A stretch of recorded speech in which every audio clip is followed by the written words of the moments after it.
Nama saya Nisa Marwia, NIM F 2018-01048, kelas B1 Farmasi.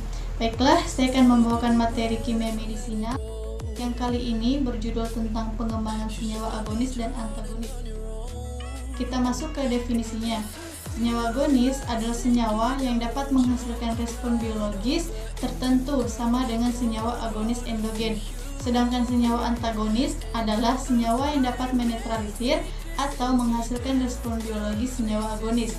Pada umumnya, senyawa antagonis mempunyai dasar struktur yang mirip dengan senyawa agonis. Tujuan rancangan senyawa agonis dan antagonis yaitu untuk mengembangkan antagonis spesifik terhadap biokatalis utama atau metabolit endogen. Pengetahuan tentang agonis-antagonis sangat penting untuk mengetahui dan mengantisipasi kemungkinan terjadinya bahaya interaksi obat. Slide selanjutnya itu ada guna pengetahuan agonis dan antagonis, dibagi menjadi 4. Yang pertama itu merancang kombinasi obat, yang kedua pembuatan komposisi obat, yang ketiga merancang senyawa antagonis terhadap senyawa agonis endogen, dan yang terakhir itu mengetahui dan mengantisipasi bahaya interaksi obat. Selanjutnya, ada penggolongan senyawa antagonis berdasarkan fase kerja obat. Yang pertama, antagonis farmasetika, penyebabnya OTT atau obat tak tercampurkan, ketidaksesuaian atau incompatibility antar obat, kombinasi, dan ketidaksesuaian fisika atau kimia. Akibatnya, terjadi jumlah senyawa aktif yang dilepaskan menurun dan kecepatan pelepasan senyawa aktif menurun.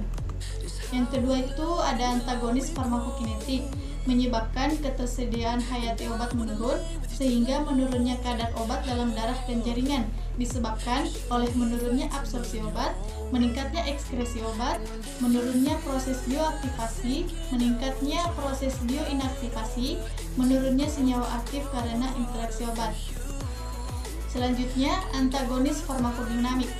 Antagonis pada tingkat jaringan atau plasma dan reseptor mempengaruhi interaksi obat reseptor sehingga menurunkan reseptor biologis. Lanjut, antagonis pada fase farmakokinetik umumnya berupa antagonis kimia atau netralisasi. Dasar antagonis kimia yang pertama itu interaksi obat ke reseptor sesudah absorpsi. Yang kedua itu senyawa antagonis berinteraksi dengan senyawa agonis sehingga interaksi senyawa agonis ke reseptor menurun, akibatnya aktivitas menurun. Selanjutnya ada antagonis pada fase farmakodinamik. Antagonis farmakodinamik terjadi pada interaksi obat ke reseptor. Antagonis berperan pada proses biokimia penting atau melakukan pemblokan pada reseptor spesifik. Interaksi dapat bersifat reversibel, konvertitif, irreversibel.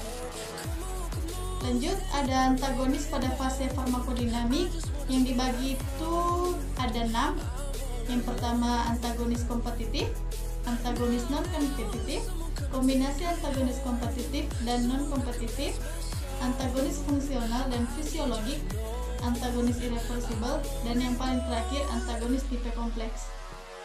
Antagonis fungsional dan fisiologis.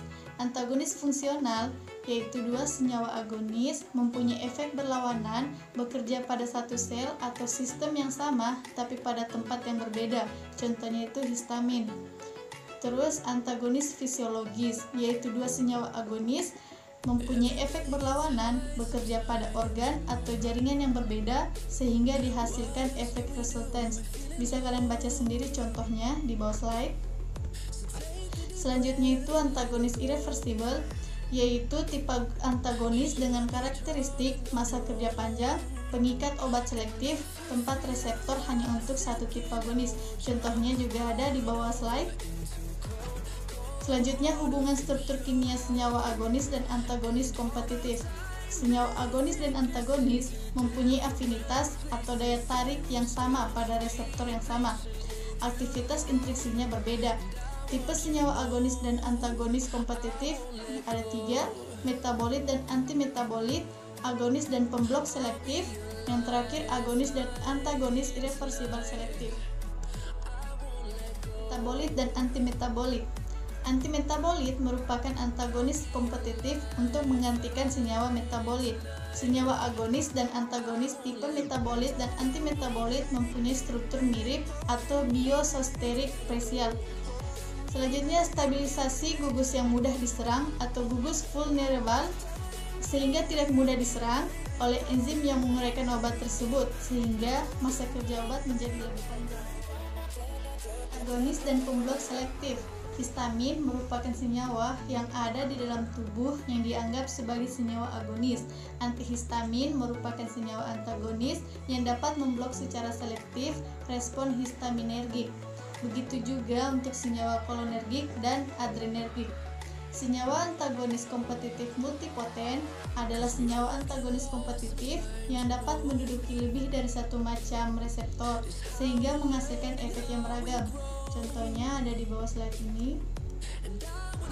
Selanjutnya, agonis dan antagonis irreversible selektif. Senyawa yang mengandung gugus pengalkil atau penghasil mempunyai afinitas yang besar terhadap gugus nukleofilik yang ada pada semua makromolekul jaringan biologis dan membentuk ikatan kovalen yang irreversibel. Senyawa pemblok irreversibel harus mempunyai selektivitas tertentu. Dari presentasi saya, wassalamualaikum warahmatullahi wabarakatuh.